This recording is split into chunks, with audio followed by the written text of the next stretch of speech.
Look at Iraq, Syria, and Jordan. Their straight borders were drawn with a pen and straight edge by British and French diplomats after World War I, grouping Arabic populations into artificial nations. But slide east to a jagged, irregular edge. This is Iran. Iran occupies a distinct space. It's not an Arab country.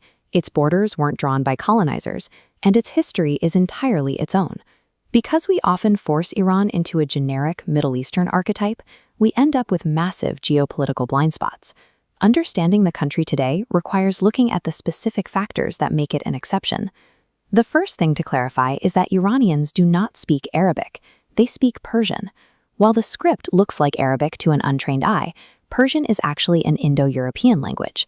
Listen to the words for mother, father, and name: Madar, Pedar, and Nam. It shares a linguistic family tree with English, while Arabic is Semitic. In the 7th century, Arab conquests did bring Islam to the region, but Persians maintained a distinct identity. They even drove the intellectual heavy lifting of the Arab Golden Age. Scholars like the mathematician Al-Khwarizmi, who gave us the word algorithm, were actually Persian. Before that Islamic conquest, the bedrock of the culture was Zoroastrianism, a monotheistic religion where the sun and fire served as central elements in ritual life. These rituals persist today. During Chahar Shambe Sori, people leap over roaring street fires to symbolically exchange their ailments for the fire's strength. Even the biggest national holiday, Nowruz, which marks the start of spring, is a direct holdover from this pre-Islamic past. Iranian culture is a complex stratification. Ancient Persian identity exists as a constant layer just beneath the surface of the modern Islamic society.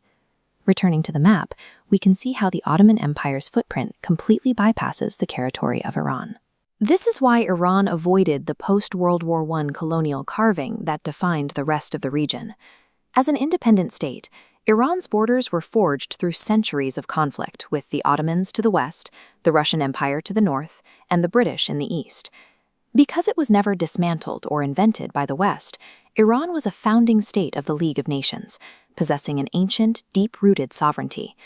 This organic history means that national pride is deeply rooted, and foreign intervention remains a specific, historical trigger for the populace.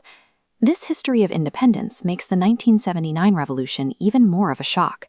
It was a moment where the West completely missed the warning signs of a system in collapse. Just 2 years before the revolution, President Jimmy Carter famously toasted Iran as an island of stability in a troubled region. At the time, the country was ruled by the Shah, who tried to modernize a conservative society. Yet he relied on a repressive secret police and squandered wealth on lavish, record-breaking banquets. Authoritarianism and economic distress eventually led millions of people to take to the streets in open rebellion. Ayatollah Khomeini, a previously exiled cleric, capitalized on this unrest to replace the monarchy with a theocracy. His black turban is a specific symbol of direct descent from the Prophet Muhammad. It represents an Arab religious authority placed at the top of the Persian state. The new regime immediately changed the flag, replacing the ancient lion and sun with a stylized red tulip.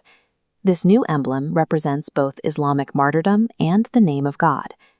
The 1979 revolution began as a broad anti-authoritarian uprising, but a highly organized religious faction systematically captured the movement and installed its own system.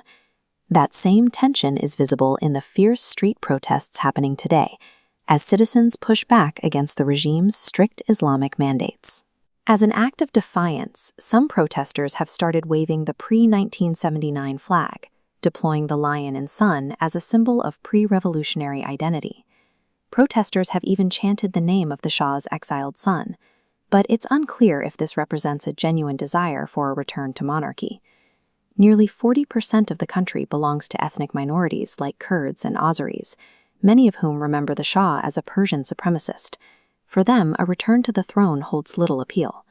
Invoking royalist symbols serves as a calculated taunt against the ruling clerics. It is a way to tell the current regime that even the dynasty they overthrew is preferable to their current rule. These modern struggles are the latest chapter in a millennial-old balancing act. Whether ruled by emperors or ayatollahs, the underlying Persian identity remains a force that defines itself apart from those who seek to govern it.